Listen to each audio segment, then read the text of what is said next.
आप सभी को जय भीम। जो मैं कल पढ़ी थी उसके आगे का पढ़ने जा रही हूँ, तो चलिए पढ़ के सुनाती हूँ।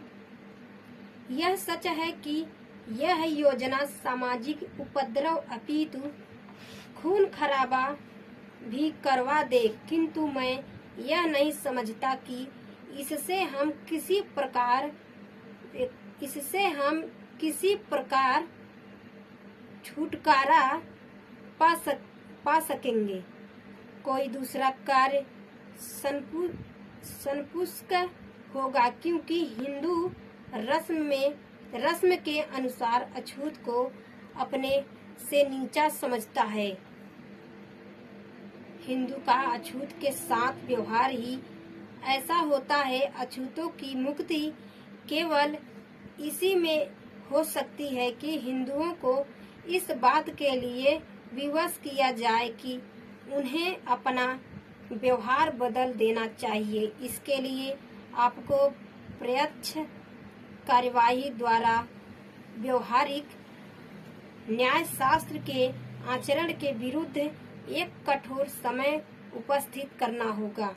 यह संकट काल हिंदुओं को विचारने के लिए विवश कर देगा, और जब वे एक बार भी विचारते हैं तब ऐसा नहीं करने की अपेक्षा वे अपना आचरण बदल देने के लिए अधिक तत्पर रहेंगे। इस प्रकार के प्रत्यक्ष कार्यवाही ने, जैसा कि महाड़ के चौदार तालाब, नासिक के कालाराम मंदिर और मालवार के गुरुवायूर में हुआ है, थोड़े ही दिनों में वह कर दिखाया है जो लाखों दिन का उपदेश और सुधार कभी भी नहीं कर सकता था। अपने इसी पत्र में डॉक्टर अंबेडकर ने शुभ अवसर की समानता, सामाजिक सरसंघ और प्रयोग में लाने वाले साधन आदि विषयों पर भी अपने विचार प्रकट किए। डॉक्टर अंबेडकर की कलम ने प्रत्यक्ष कार्यवाही की बात सन 1931 में लिखी थी। इसका एक परिवर्तित रूप हमें कांग्रेस द्वारा 1942 से प्रत्यक्ष कार्यवाही में मिलता है। आज मुस्लिम लीग भी प्रत्यक्ष कार्यवाही को अपनाने का ताल कोठती है, किंतु क्या संसार जानता है प्रत्यक्ष कार्यवाही को शुरू करने वाले अछूतों के राष्ट्रपति डॉक्टर अंबेडकर ही थे।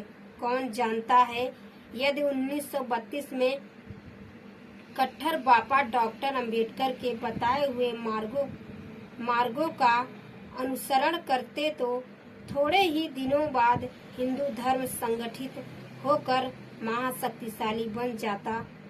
उस शक्ति का मुकाबला न तो मुसलमान कर सकते थे, न ही ईसाई, और न ही उसके सामने अंग्रेज ही ठहर सकते थे। किंतु हिंदू कांग्रेस के दिमाग में तो कुछ और ही बात भरी थी। हिंदू जिनका आज भी कांग्रेस में बोलबाला है, भला यह कैसे सह सकते थे कि अछूत जो उनके गुलाम बनकर हमेशा से रहते आए हैं, किस प्रकार उनकी समानता कर सकते थे।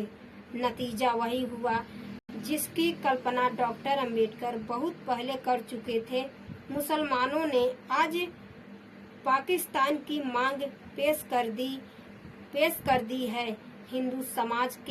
हिंदू समाज से ठुकराए हुए अछूत भी आज लाचार होकर अपनी अलग मांगे पेश कर रहे हैं।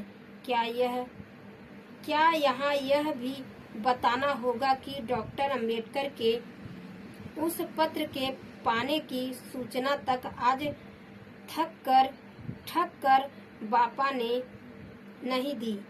डॉक्टर अंबेडकर के सुझाए हुए मार्ग को अपनाना तो दूर रहा, ठक्कर बापा ने डॉक्टर बाबा साहेब के उस पत्र को इस प्रकार से रख दिया मानो वह कूड़े में फेंकने की चीज हो। यही कारण था कि डॉक्टर अंबेडकर ने लाचार होकर संघ को त्याग पत्र दे दिया। जय हिंद।